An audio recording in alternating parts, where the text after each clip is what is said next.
রাজধানীর উত্তরাতে বিমান বিধ্বস্তের ঘটনায়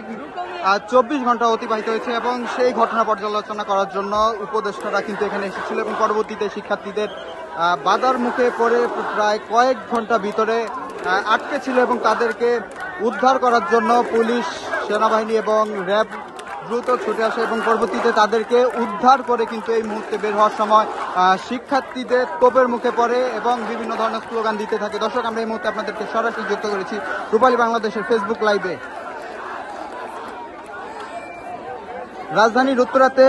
বাংলাদেশ বিমান বাহিনীর প্রশিক্ষণরত বিমান বিজিআই F-7 বিমান বিধ্বস্তের ঘটনায় গতকালকে কিন্তু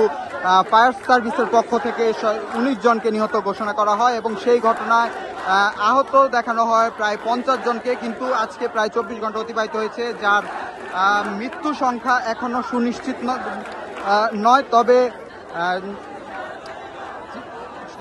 সরকারি হিসাবে ধারণা করা হচ্ছে যে 31 জনের মৃত্যুর ঘটনা ঘটেছে এবং আহত সংখ্যা প্রায় 1.5 শতাধিক এবং এই ঘটনাটি পর্যালোচনা করার জন্য উপদেষ্টারা এখানে আসে এবং সেটি পর্যালোচনা করার জন্য কিন্তু ভিতরে গিয়ে শিক্ষার্থীদের তোপের মুখে পড়ে এবং পরবর্তীতে অবরুদ্ধ হয়ে থাকে প্রায় কয়েক ঘন্টা এবং পরবর্তীতে দেখতে পাচ্ছেন যে এই মুহূর্তে পুলিশ, সেনাবাহিনী সহ র্যাবের তাদেরকে উদ্ধার করে বাইরে নিয়ে আসে এবং এখানে এসে শিক্ষার্থীদের তোপের মুখে পড়ে এবং শিক্ষার্থীরা বিভিন্ন ধরনের স্লোগান দিতে থাকে পুলিশকে লক্ষ্য করে এবং শিক্ষার্থীদের পক্ষ থেকে যেই 7টি দফা দেওয়া হয়েছে সেই 7 দফা কিন্তু শিক্ষার্থীদের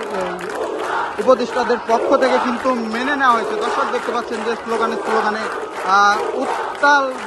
উত্তরা মাইলস্টোন কলেজ ক্যাম্পাস। দর্শক, আমরা এই মুহূর্তে আপনাদেরকে সরাসরি যুক্ত করেছি রূপালী বাংলাদেশ ফেসবুক লাইভ।